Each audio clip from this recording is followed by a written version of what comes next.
Jim. My name is Heidi Uhing. I'm the Public Policy Director at Civic, Nebraska. Thank you for joining the League of Women Voters today for this presentation on ballot initiatives.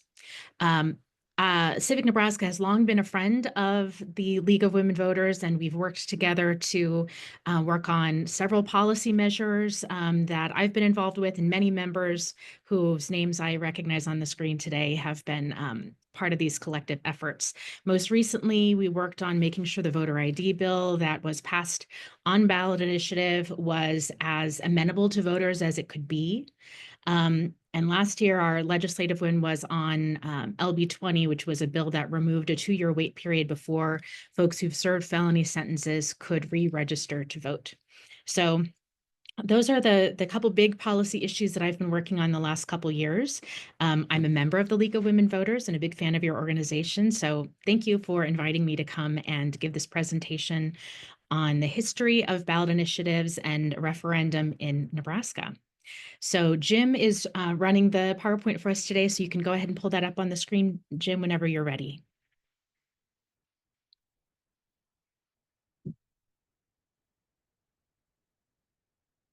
Okay, that looks familiar. All right. So again, my name is Heidi Uhing. On the last slide, there will be contact information for me if you want to ask additional questions, but I think there will be time at the end for some Q&A if you'd like to delve into any of these topics further. So we can go ahead with the next slide. We'll start by reviewing language in the state constitution that allows for ballot initiatives. Am I the only one hearing those sounds? I think we need to get some folks on mute. Okay, thank you. I think I did mute that. No. Great. I don't know what those sounds were. They sounded alien to me. So thank you, Jim. So this is the language that you'll see in the Constitution that authorizes us to have this power. It says the people reserve for themselves the power to propose laws and amendments to the Constitution. This is the state constitution, and to enact or reject the same at the polls, independent of the legislature, which power shall be called the power of initiative. The people also reserve power at their own option to approve or reject at the polls any act, item, section, or part of any act passed by the legislature, which power shall be called the power of referendum. So that's our initiative and referendum language in the Constitution that gives Nebraskans this right. We can go to the next screen. So there are several types of initiatives that are worth kind of breaking out from each other. The direct initiative is the version where we see the legislature make the decision to place a measure on our ballot that presents to the voters an opportunity to approve or reject it. We'll talk about some examples of that type of initiative later on. The indirect initiative, better known as citizen initiatives, this is a bill or constitutional amendment placed on the ballot by us. And we get it qualified by making sure that we have enough qualifying signatures to certify it for the ballot. So that's kind of that sweet spot where we can do this lawmaking without the authorization of the legislature. So we often refer to this as direct democracy, where we're taking it directly to the ballot. So we're the lawmakers in that instance. And then the referendum is when voters initiate the approval or repeal of an act that the legislature has passed. We've seen some recent examples of this type of legislating also. Jim, we can go to the next screen. All right, so there are reasons to love and hate William Jennings Bryan, but he was a big fan of the initiative and referendum process. In a letter in 1909, he said, "I know of nothing that will do more than initiative and referendum to restore the government to the hands of the people and keep it within their control." So this is a presidential candidate from Nebraska, leader of the populist movement. So it's really no surprise that he was a real proponent of embracing this type of lawmaking that enables the public to make their own legislation. Next slide.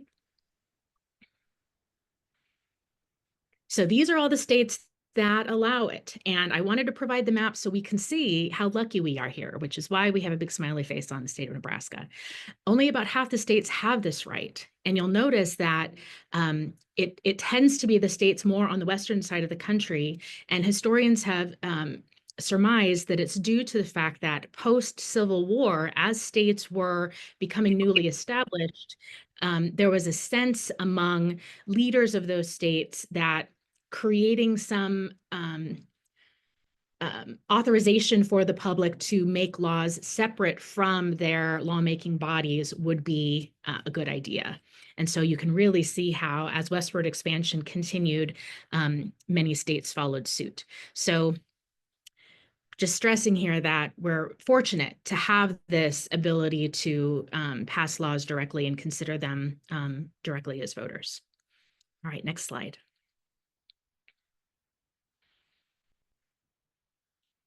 So here's some notable facts about Nebraska related to ballot initiatives and referendums.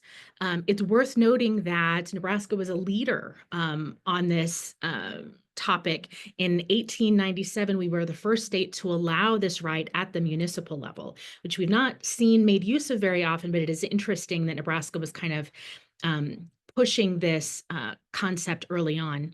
We didn't adopt it at the state level until 1912, and that was done at the ballot by a margin of 13-1. So wildly popular, as you might imagine.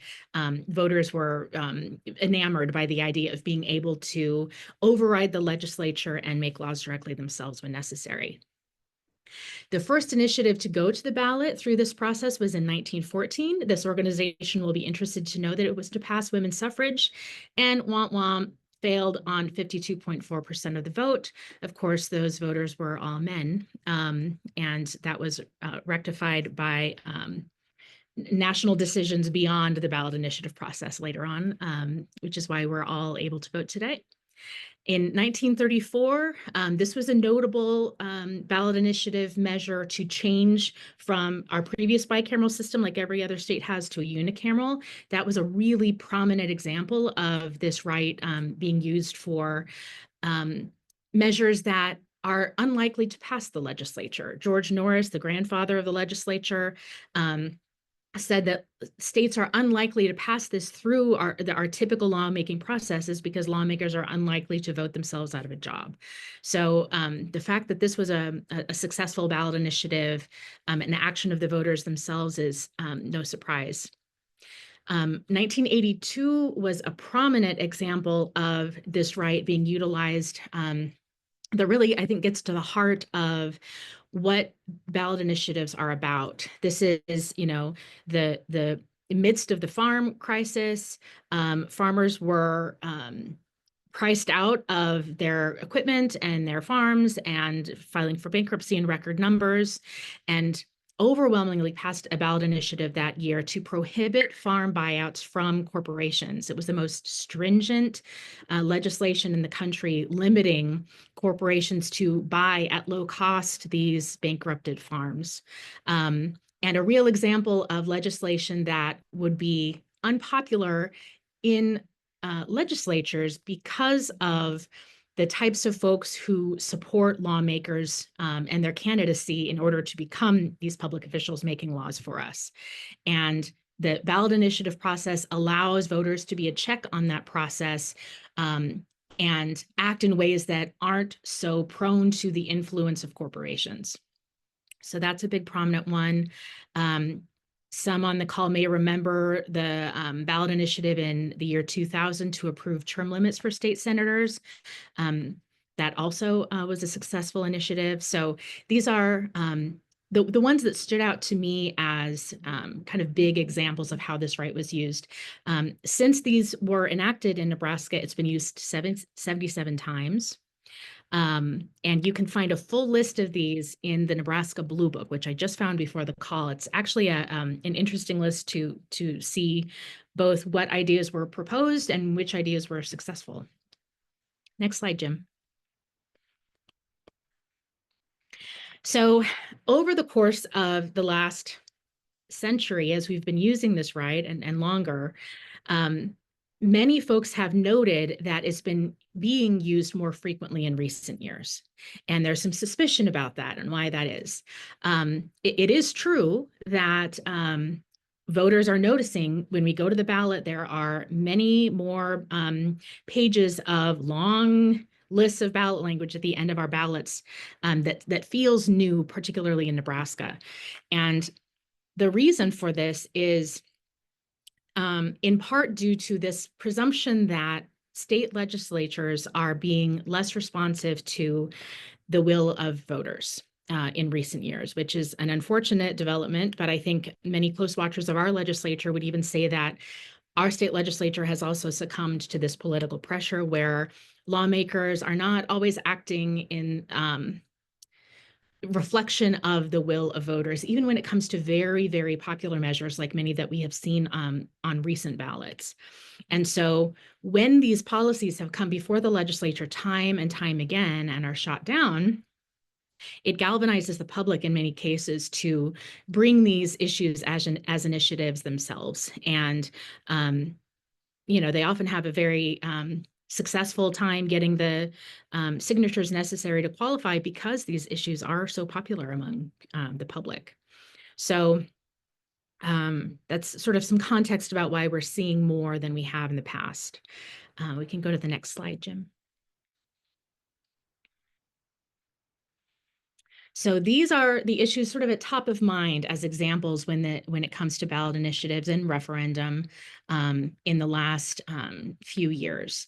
And I wanted to include here the vote totals by which each of these measures was passed, just to provide some context for how popular these issues have been. And all of these were brought before the legislature in previous years, most of them, various times, and just could not get through our legislature for whatever reason.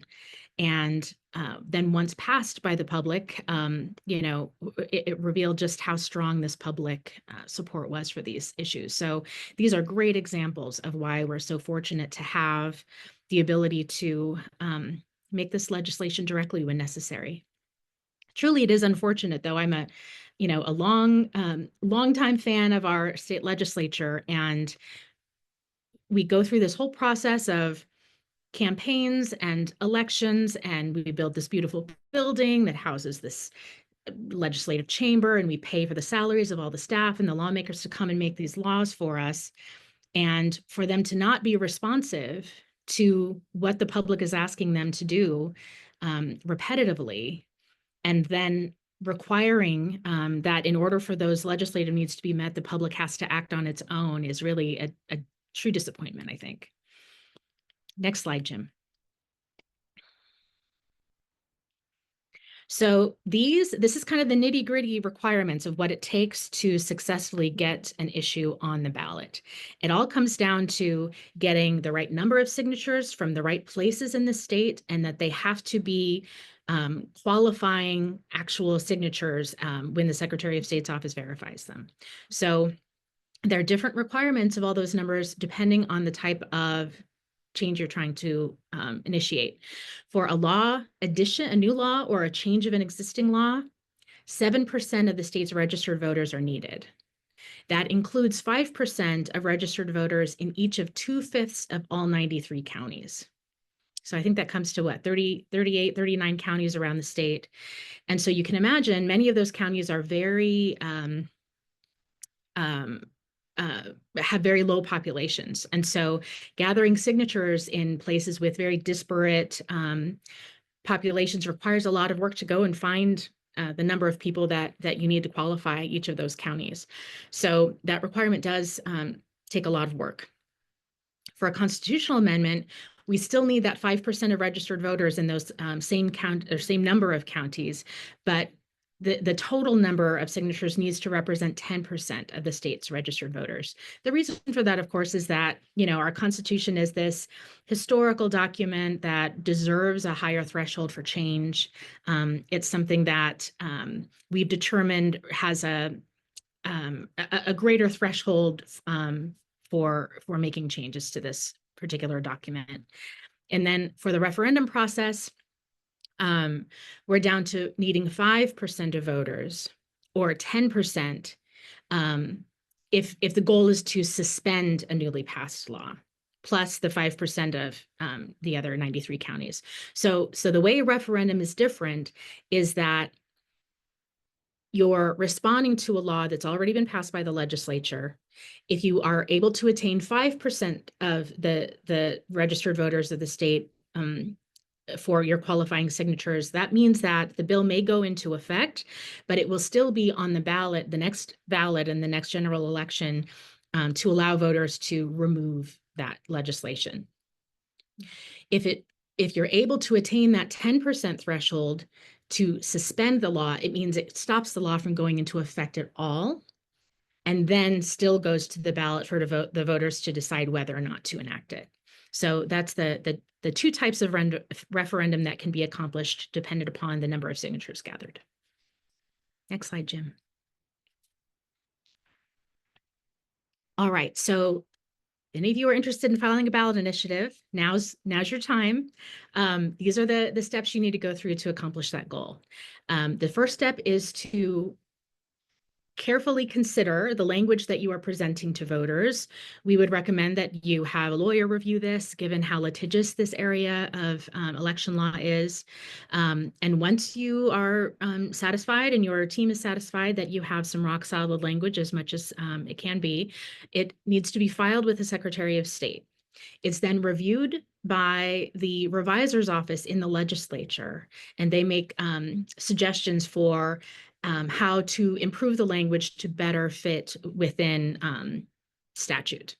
So once the language is finalized, then the signature gathering can commence.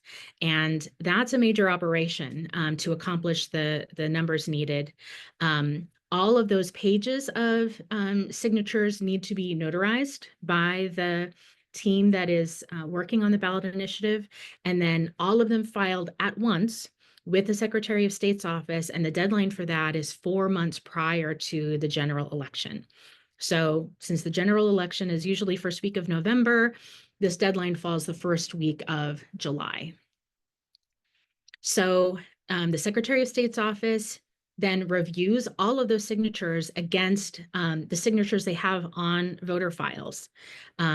So it's important, it's a favor to the entire process when you are, if and when you are signing onto these ballot initiative signature sheets, to use penmanship that is consistent with the way you usually write your name.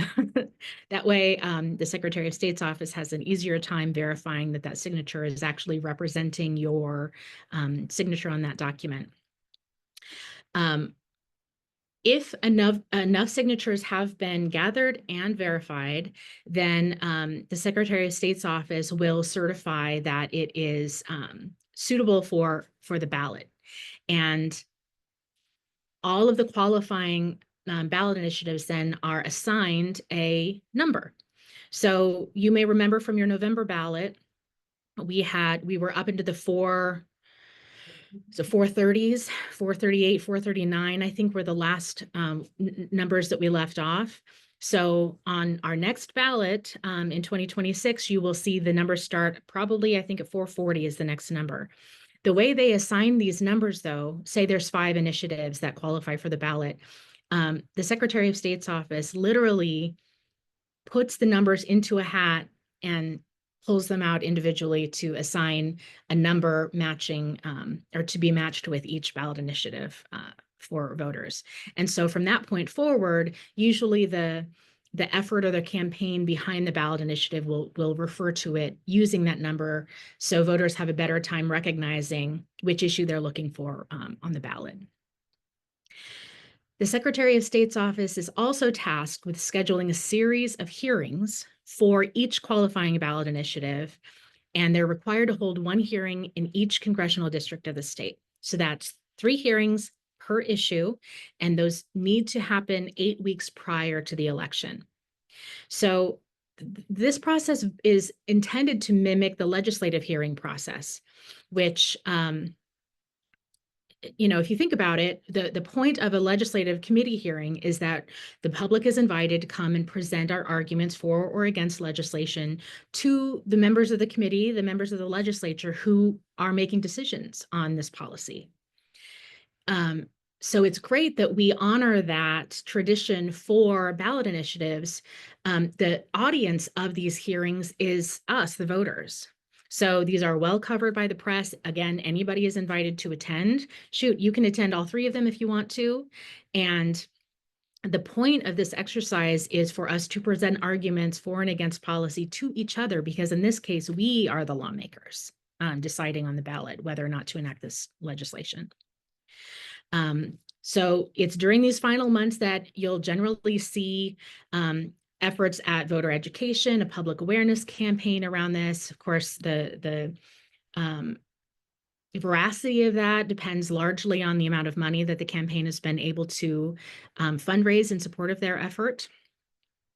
And then once the election happens, votes are tallied. If the ballot initiative is passed, depending on how it was drafted, it may or may not require action from the legislature to enact it. And there are some kind of newly developing theories about this based on how the legislature has conducted itself in the last session, where in previous years it was presumed that the legislature would mirror the intent of the ballot initiative as closely as possible. In the most recent session, we saw several examples of the legislature, you could say, put their thumb on the scale or interpret for themselves what the true intent should have been or could have been. And they are changing some of the details of the legislation as they are enacting it into statute. So we'll talk more about that in a future slide. This is a new development in ballot initiatives.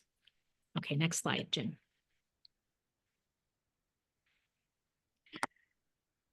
You can't talk about ballot initiatives without talking about lawsuits. And this has become, just an assumption for folks who are working on ballot initiatives in recent years to anticipate legal challenges to the effort that can come in a variety of forms. Popular efforts to derail or question ballot initiatives have often come in the form of a single subject challenge. And this means, we do have a requirement that ballot initiatives address only one subject at a time. And for those of you that were supporters of the medical marijuana ballot initiative, this is why the last time you signed on, you would have seen the signature gatherer carrying two different clipboards for two separate initiatives. Because to fully enact what they were trying to accomplish, it was determined that it could be viewed as being more than one subject, and would be safer for the campaign to split the entirety of the policy into two separate measures that together accomplish the one goal of enacting medical marijuana legalization in Nebraska. So those single subject challenges have been frequent. And so anybody who's working on a ballot initiative needs to do their homework and make sure that they are taking that threat into account. Speaking of the medical marijuana initiative, this is an example, an unusual example that we've seen where lawsuits on that initiative continue and have come in a variety of forms, including criminal charges for folks who have served as notaries for these campaigns. And so far, these attempts have been unsuccessful and are widely perceived as being really a legal stretch and perhaps an attempt at chilling folks who would be willing to participate in this process. So those lawsuits persist, although they've not been successful. And this is a new era for ballot initiatives in Nebraska, where we're seeing things becoming really more politicized and dragged down into expensive legal processes. Okay, next slide, Jim. So as the public policy director for Civic Nebraska, we are supporting modern and robust elections for all Nebraskans. And so anything relating to elections or voting law is policy that I'm always watching for and trying to be well prepared for. And what we've seen nationally, as far as attempts to erode this ballot initiative process, are bills that would, for example, raise the requirement of voters to pass a ballot initiative at an election. So several states have attempted to raise the threshold beyond 50% or a simple majority of voters. Florida has done so. So that's an example of a state where, in order to pass most ballot initiatives, a 60% vote is required, which is honestly that's a tough threshold to meet. Ohio has had this on the books for a while now, that in order to successfully approve a ballot initiative, voters have to approve it 2 times. So what that means is, for folks who are trying to get something passed using this method, it requires them to pay for 2 campaigns to accomplish 1 goal, doubling the cost necessary. So these are examples of efforts to erode legislation that we thought we might see this last session. And then, of course, the raising of signature requirements in order to qualify for the ballot, which, some of these signature gatherers are brought in to be paid, as paid signature gatherers in order to meet the deadlines to qualify for the ballot. So increasing the requirements of the number of counties that need to be represented in that count, or the overall percentage statewide, would, of course, increase cost and make it more challenging to qualify initiatives. So, but we did not see any of these legislative attempts come in the form of bills on ballot initiatives this session, which I guess is good news. Next slide.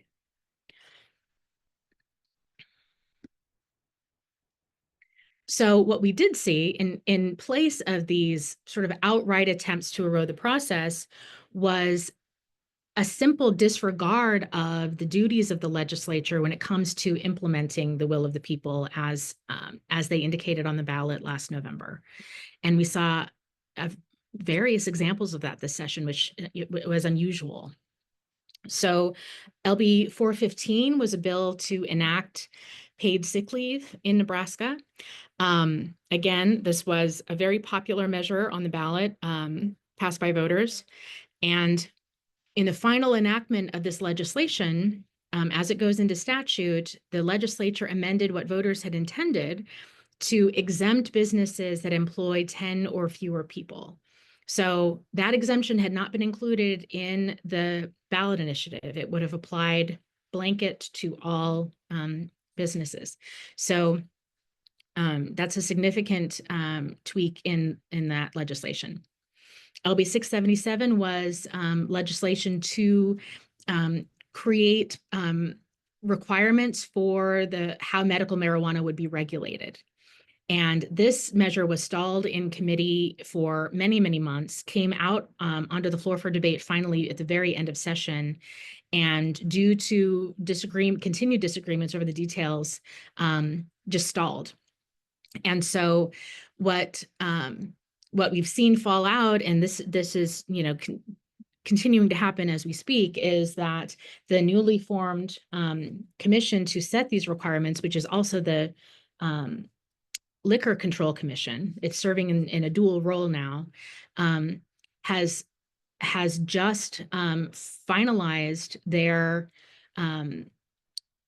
requirements for those who would carry this product, and they are much more stringent than what the public had envisioned, and are, I think, limiting the number of dispensaries to 12 throughout the state, which I think some proponents of expanding medical marijuana into Nebraska would say that is a barrier that is preventing their goal from being accomplished. So the medical marijuana issue has been fascinating to watch, continues to unfold. If you're really interested in following how complicated ballot initiatives can be, that would be the issue for you.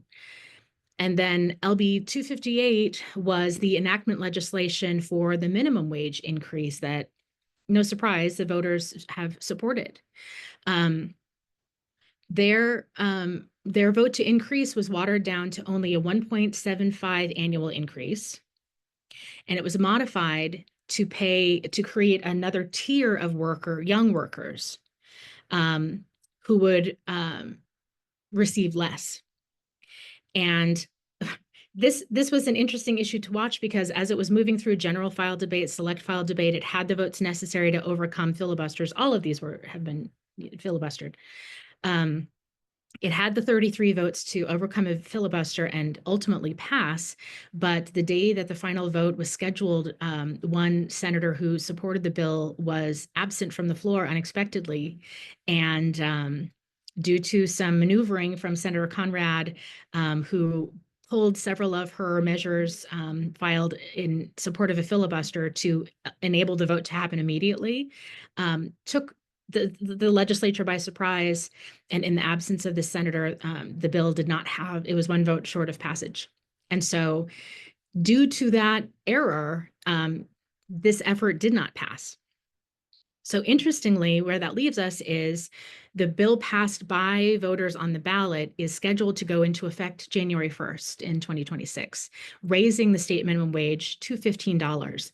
When the legislature convenes January 12th, they have said they will make new attempts to enact their version of this legislation. But by then, this full $15 minimum wage will have been implemented already. And I think it might be more difficult for them to actually remove it once it's been enacted, just politically. So watch for that this coming session.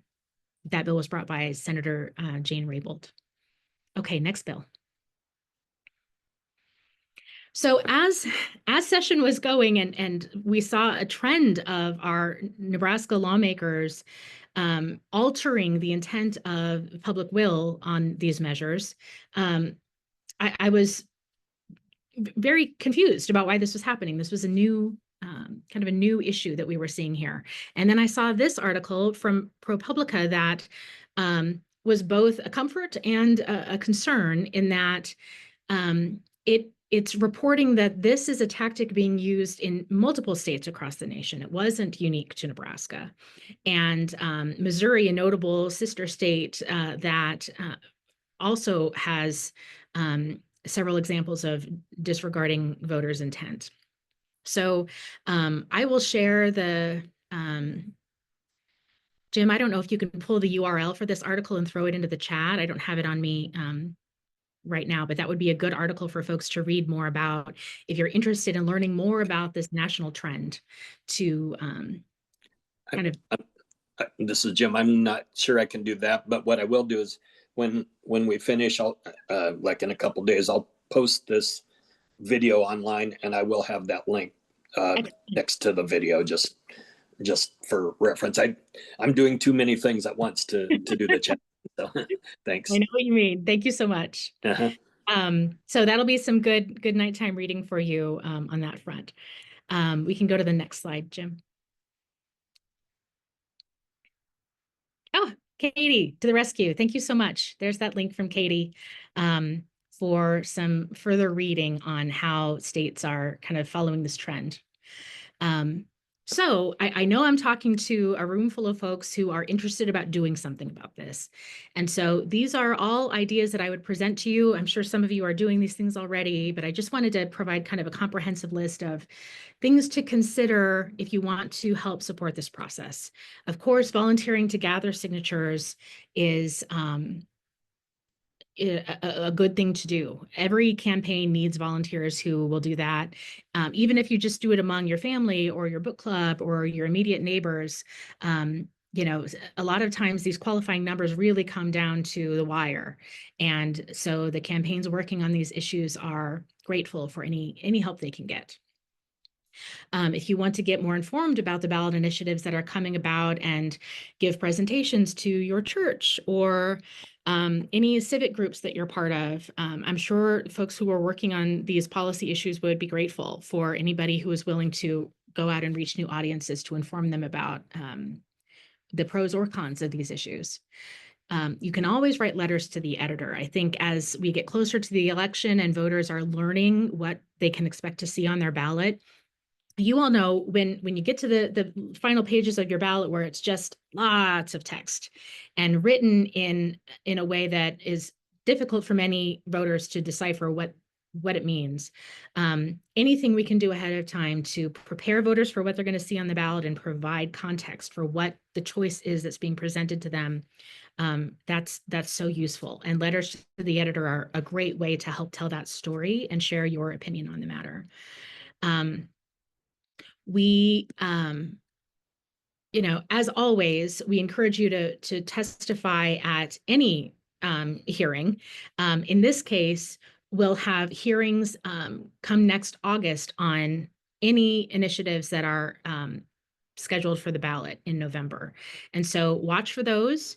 They're good to at least observe or read the news coverage about it, or if you want to go share your opinion for or against, you'll have several opportunities to do so, as there will be three hearings statewide for each issue.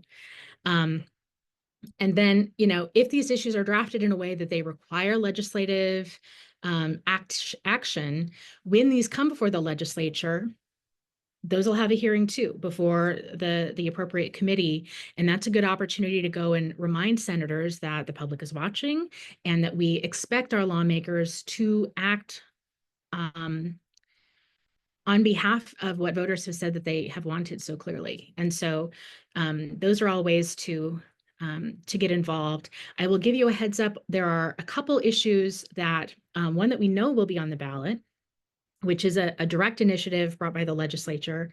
And there's a second one that they are considering next session that may also be up. I think there are several issues being considered by members of the public that we might still see filed as citizen-directed initiatives. But the sure thing right now is that measure passed by the legislature to add a third legislative term to the current 2-term limit for our state lawmakers. So right now, actually, this was passed by a ballot initiative in 2000. We enacted term limits limiting state senators to serve 2 consecutive 4-year terms. So that's a total of 8 if they rerun and are reelected. This would allow them to run for a 3rd term, and if elected, would serve an additional 4 years. That was advanced by the legislature and will be on the ballot. They are also considering a constitutional amendment that would set an independent commission that would consider the senators' salaries. So currently, as set by a ballot initiative passed in 1988, senators are paid $1,000 a month or $12,000 a year, and it requires a constitutional amendment to raise those salaries every time. I was just reviewing the list of these ballot initiatives and constitutional amendments passed by voters, and the attempts to raise senator salaries that have been unsuccessful over the years have resulted in the pay being so low that it is difficult for the average Nebraskan to even consider running for office and forfeiting whatever their income is currently to accept only $12,000 a year to become a state legislator. And so creating this independent commission would evaluate what a fair salary would be based on national averages and measures of how much time commitment they actually spend on their jobs, and then would have the capacity to adjust that rate themselves to reflect inflation and cost of living increases over time. So we would get out of this problem of having the specific number being allocated in the Constitution and every raise requiring a constitutional amendment, which is no easy feat. So that may or may not be on the ballot. It is on general file to be considered by the legislature this next session. So those are a couple issues that should be on your radar. Okay, what's the next slide, Jim? All right, end of the presentation. So let me look at the chat here and see what questions the group had. So Jean, who is always aware of what's coming, did point out that there are some interim studies coming, I believe it's October 24th, related to the ballot initiative process. So at the, during legislative debate last session, there were several comments made by senators on the floor questioning or being sort of skeptical of Nebraska having this process at all. And I'm assuming that those comments led to the desire for initiative study or interim study to investigate the ballot initiative process. This is invited testimony only. So this is, the public is invited to attend. It will be broadcast. You can watch it and live stream it. But only those who've been invited by the committee are able to testify for this hearing. We'll be watching it closely, but have not been asked to testify yet. So I'm sure we'll learn a lot from that process. There was a bill last session to initiate the ballot initiative process at the county level. It didn't have legs. And so I don't think that that's going to, I think it's unlikely to be brought again, but it's something we'll be watching out for. That was an interesting and unusual bill, only because so little statute is addressed at the county level. So allowing the ballot initiative process at that level really would affect only a very narrow area of law.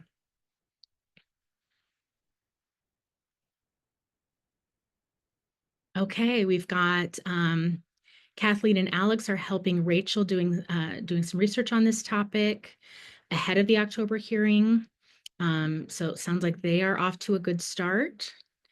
And Jean says, how do we find out who is invited to testify? As we get closer to the hearing, I'll just call the committee directly and ask. But I've kind of put some feelers out, and there's no one that I know of who has been invited. And so it's hard to say if they've made those invitations yet, or if they're still viewing October 24th is too far out to make those arrangements.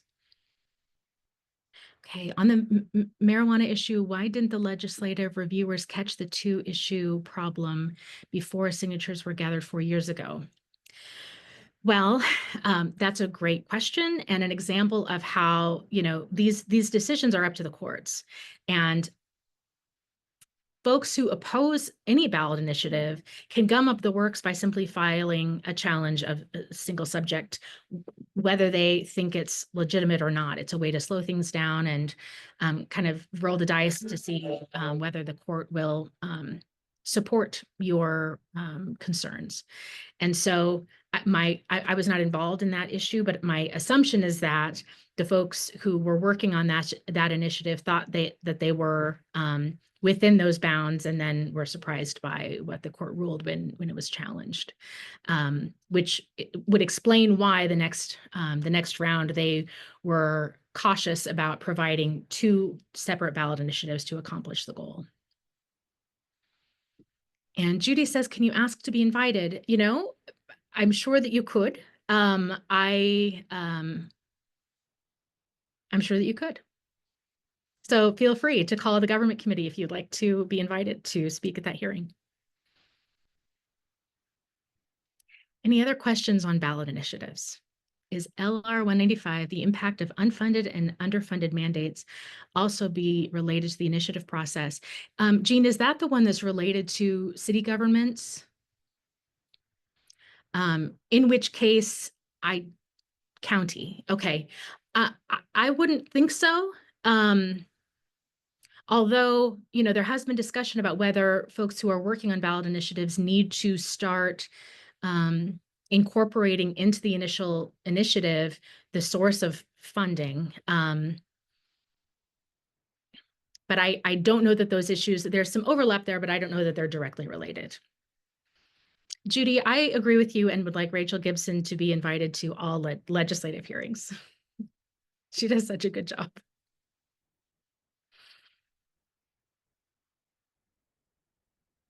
Well, this is a very wonky part of election law, and I thank you for taking some time out of your day or your lunch hour even to learn more about this process. It's, again, something we're lucky to have, and I think it's really worth defending. And we seem to be in a time when this right of ours is being scrutinized. So I encourage you to keep vigilant about efforts to erode this right. They seem to be coming in a variety of forms these days. Of course, follow the League of Women Voters or Civic Nebraska to keep apprised of ways to continue to support the ballot initiative process as we navigate those policy changes or proposals. And thanks again for being interested in ballot initiatives and referendum in Nebraska.